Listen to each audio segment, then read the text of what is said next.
कि औरंगजेब की जीत के लिए, और मैं आपको एक बार फिर दोबारा से नाम बता देता हूं। राइटर का नाम है, राइटर का गोविंद पंसारी, और आप बुक में जाके चेक कर सकते हैं। राइटर का नाम है गोविंद पंसारी और बुक का नाम है हुआ शिवाजी।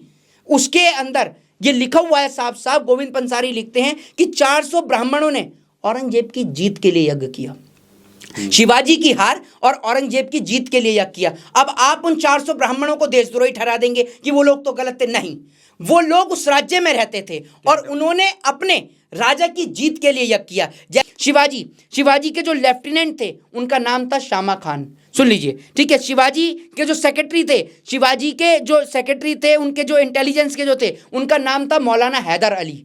ये मैं शिवाजी की बात कर रहा हूं, ठीक है ना? जी, उनकी आर्मी की बता रहा हूं मैं आपको। दूसरी सबसे बड़ी बात मैं आपको बता दूं, सन 1648 के अंदर जो शिवाजी जो हैं, शिवाजी के साथ में 500 से 700 पठान उनकी आर्मी को ज्वाइन करने के लिए आए। अगर शिवाजी की और औरंगजेब की लड़ाई हिंदू और मुसलमान की होती तो क्या शिवाजी के साथ में 500 से जो 700 पठान 1648 में उनके साथ ज्वाइन करने के, उनकी आर्मी को ज्वाइन करने के लिए आए थे, क्या वो आते? दूसरी बात, जब हम बात करते हैं तो मैं आपको बता दूं थोड़ा सा और, 1691 के अंदर औरंगजेब ने चित्रकूट के अंदर बालाजी मंदिर के लिए जो है वो जमीन देने का काम किया। वहां जमीन दी और प्लस इसी के साथ साथ 8 गांव जो हैं वो दान में देने का काम किया। और सिर्फ ब्राह्मणों के लिए नहीं, जैन धर्म के लिए भी उन्होंने जो है वो जमीन दान करने का काम किया गुजरात के अंदर, ठीक है। फिर सबसे बड़ी बात यह है कि बहुत सारे मंदिर जो शिवाजी के पास, आपने क्लॉक देखा होगा, एक लोहे का जो बक्सा जो रहता है जिसको नके करके जो बोलते हैं जी,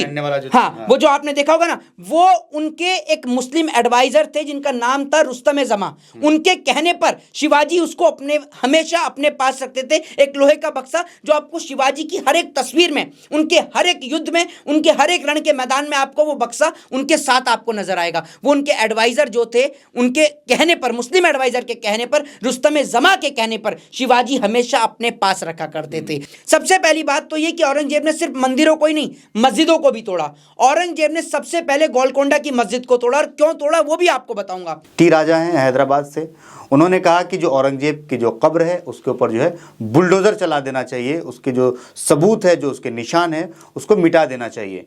तो मेरे साथ यहाँ पे मोहित शर्मा है, इसे जो जानने की कोशिश करेंगे। सबसे पहला सवाल, किस तरीके से देख रहे हैं औरंगजेब को, आप किस नज़रिए से देख रहे हैं और शिवाजी को?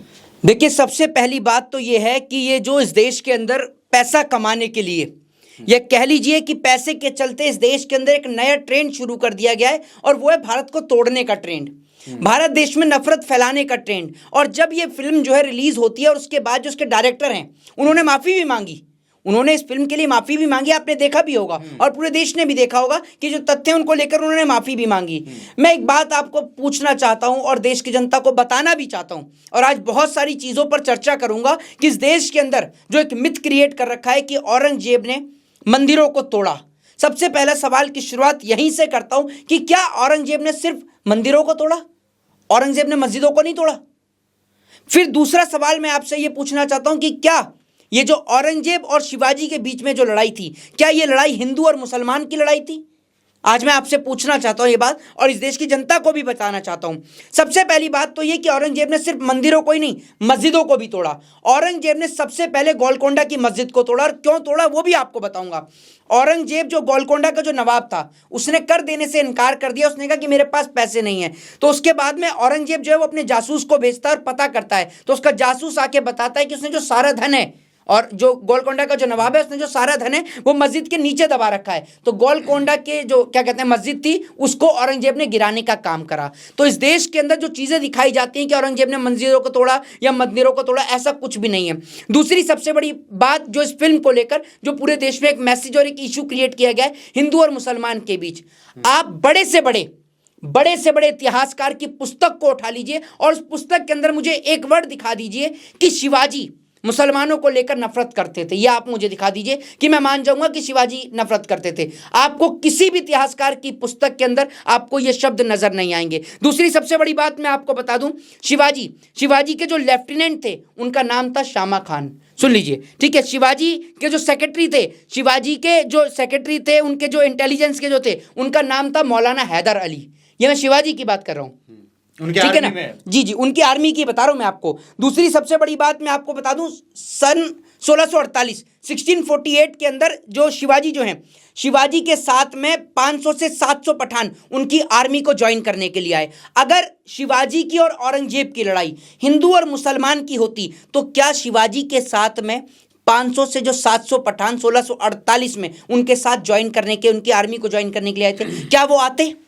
नहीं आते। तो ये पूरी तरीके से एक नैरेटिव क्रिएट इस देश में किया गया है हिंदू मुसलमान का। जबकि इस देश में जितनी भी लड़ाई हुई हैं, चाहे वो शिवाजी और औरंगजेब की हो, चाहे फिर वो लड़ाई आपकी अकबर और राणा प्रताप की हुई हो, ये लड़ाइयां जो है ना, ये लड़ाइयां सिर्फ राज्यों को लेकर हुई हैं, ये राज्यों को लेकर लड़ाई हुई हैं। और जब हम बात करते हैं ना शिवाजी की, तो शिवाजी के पास आपने क्लॉक देखा होगा, एक लोहे का जो बक्सा जो रहता है जिसको नके करके जो बोलते हैं, जी हाँ, वो जो आपने देखा होगा ना, वो उनके एक मुस्लिम एडवाइजर थे जिनका नाम था रुस्तम जमा। उनके कहने पर शिवाजी उसको अपने हमेशा अपने पास रखते थे, एक लोहे का बक्सा जो आपको शिवाजी की हर एक तस्वीर में, उनके हर एक युद्ध में, उनके हर एक रण के मैदान में आपको वो बक्सा उनके साथ आपको नजर आएगा। वो उनके एडवाइजर जो थे, उनके कहने पर, मुस्लिम एडवाइजर के कहने पर, रुस्तम जमा के कहने पर शिवाजी हमेशा अपने पास रखा करते थे। तो इस देश के अंदर यह मिथ क्रिएट करना और इस बात को क्रिएट करना कि जो जितनी भी लड़ाइयां हुई हैं वो हिंदू मुसलमान की हुई हैं, नहीं।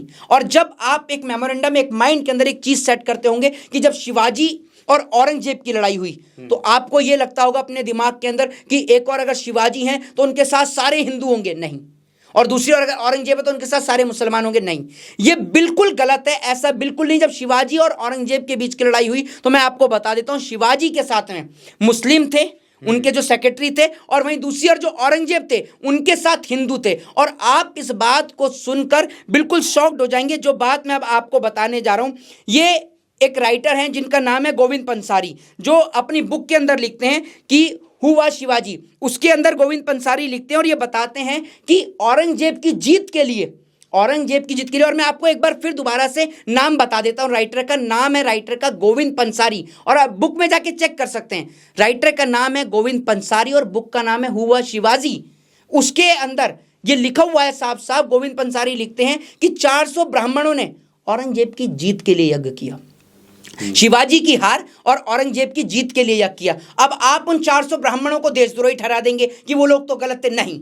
वो लोग उस राज्य में रहते थे और उन्होंने अपने राजा की जीत के लिए यज्ञ किया। जैसे आज हम भारत में रहते हैं और भारत देश के रहने वाले जितने भी मुसलमान हैं, अगर भारत और पाकिस्तान का मैच होता है तो उसमें जितने भी भारत देश के मुसलमान हैं वो भारत देश की जीत के लिए प्रार्थना करते हैं। अगर भारत और पाकिस्तान के बीच जंग हुई थी, चाहे वो 1971 बांग्लादेश की हो, चाहे जब बांग्लादेश के हमने 2 टुकड़े करे, चाहे 1966 ताशकंद समझौते की जंग हो, जितनी भी जंगें हुई उसमें भारत देश के अंदर रहने वाले लोगों ने भारत देश के लिए प्रार्थना करी। ठीक उसी तरीके से वो लोग उस राज्य में रहते थे, इसलिए उन्होंने वहां के राजा के लिए जो है वो उन्होंने उसके लिए यज्ञ किया, काली चंडी यज्ञ। उसका यज्ञ का नाम था काली चंडी यज्ञ, जो वहां के ब्राह्मणों ने किया था। तो इस देश के अंदर एक मिथ क्रिएट करना कि जितनी भी लड़ाइयां हुई हैं वो लड़ाइयां सिर्फ राज्य को हड़पने के लिए हुई हैं और किसी चीज के लिए नहीं हुई। दूसरी बात मैं आपको बता दूं कि साध्वी की लड़ाई, जब साध्वी की जब लड़ाई हुई थी तो उसके बाद में औरंगजेब ने उस लड़ाई के बाद में जो शिवाजी महाराज जो हैं उनसे संधि स्थापित करने के लिए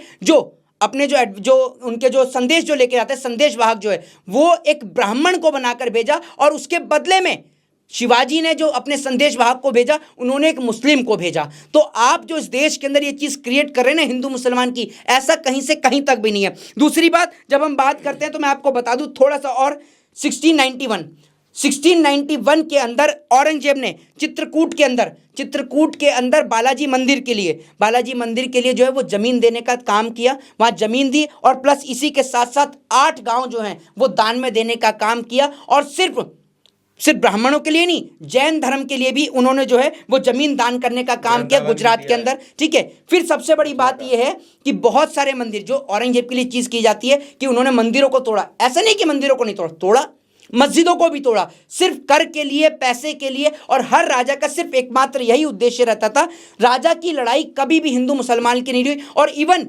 जब औरंगजेब ने अपनी प्रजा के ऊपर वो जर्जिया कर लगाया ना नॉन मुस्लिम्स के ऊपर, तो उसके बाद शिवाजी महाराज जो एक लेटर लिखकर भेजते हैं जो औरंगजेब को, उसमें वो हवाला देते हैं तो वो कुरान का हवाला देते हुए बोलते हैं कि भगवान जो है वो सिर्फ आपका ही नहीं, अल्लाह सिर्फ जो है वो आपका ही नहीं है, वो सबका है और वो सबके लिए एक बराबर है, तो आप किसी के ऊपर जाप्ती नहीं कर सकते। ये शिवाजी महाराज जो नोटिस लिखकर भेजते हैं, जो संदेश लिखकर भेजते हैं, वो कुरान के हवाले से भेजते हैं। तो ये जो लड़ाई आप जो इतिहास में दिखा रहे हैं कि लड़ाई हिंदू मुसलमान की थी, तो ये लड़ाई फिल्म नहीं देखे क्या? देखिए मैं आपको बता दूं, इस देश के अंदर फिल्में जो होती है ना वो सत्य पर आधारित कभी भी नहीं होते हैं, ठीक है ना। और दूसरी बात, अभी जब हमने बात करी शिवाजी की आर्मी में, अब हम बात करेंगे औरंगजेब की आर्मी की। औरंगजेब की जो आर्मी थी, औरंगजेब की आर्मी का जो नेतृत्व जो कर रहे थे वो एक राजपूत राजा जयसिंह कर रहे थे। तो ये लड़ाई हिंदू मुसलमान की नहीं थी भाई, कहीं से कहीं तक भी ये लड़ाई हिंदू मुसलमान की नहीं थी। ये लड़ाई एक राजा की दूसरे राजा से थी, ये सत्ता को लेकर, राज्य को लेकर ये लड़ाई थी। और मैं आपको एक बात बताता हूं, और जब बात औरंगजेब की होती है और शिवाजी की होती है तो एक चीज और ऐड होती है, और वो होती है अकबर की और महाराणा प्रताप की। आज उसको भी क्लियर कर देता हूं। एक चीज मैं आपको बताता हूं, चाहे लड़ाई औरंगजेब की और शिवाजी की हो, चाहे लड़ाई अकबर की और महाराणा प्रताप की हो, ये दोनों में से लड़ाई कोई हिंदू मुसलमान की लड़ाई नहीं थी। इतिहास तो याद आ जाता है, लेकिन आपको करंट का ये याद नहीं आ रहा कि किस तरीके से मणिपुर में बेटियों की इज्जत और आबरू लूट रही है, किस तरीके से वहां बेटियों को निर्वस्त्र कर दिया गया, और किस तरीके से बेरहमी के साथ आज देश के नौजवान रोजगार के लिए पिट रहे हैं, सड़क पर छात्र लाठी और डंडे खा रहे हैं, बेटियों के साथ भारत के तकरीबन हर राज्य में बलात्कार हो रहा है, उस पर चर्चा नहीं, नौजवान की शिक्षा पर चर्चा नहीं। ऐसी फिल्में लेकर आकर कभी आप इमरजेंसी जैसी मूवी लाकर देश के अंदर सिख समाज को बदनाम करने की कोशिश करते हैं, कभी आप इस देश के अंदर वो करनी सेना जो अभी जिसमें विरोध प्रदर्शन किया था, वो फिल्म आई थी ना, क्या नाम है उसका, पद्मावत, उसके जरिए आप इतिहास को बदनाम करने की कोशिश करते हैं। आप ऐसी कंट्रोवर्सी फिल्म लेकर आकर जिससे लोगों का दिमाग मंदिर और मस्जिद की ओर रहे, हिंदू और मुसलमान की ओर रहे। औरंगजेब को लुटेरा कहा गया है कि उन्होंने जो है भारत को लूटा है। भारत को लूट के कहां लेके गए, जरा मुझे इस सवाल का जवाब दे दीजिए। भारत को लूट के अगर कोई लेके गया है तो अंग्रेज। क्या इस बात की चर्चा होती है कि कोहिनूर भारत से चला गया? क्या इस बात की चर्चा होती है कि भारत का इतना सारा सोना, भारत को ऐसी सोने की चिड़िया नहीं कहा जाता था, भारत सोने की चिड़िया था। भारत का पूरा सोना, भारत की भूमि को बंजर बनाने का काम अंग्रेजों ने किया। अंग्रेज भारत को लूट के गए, उस पर कोई चर्चा नहीं करता।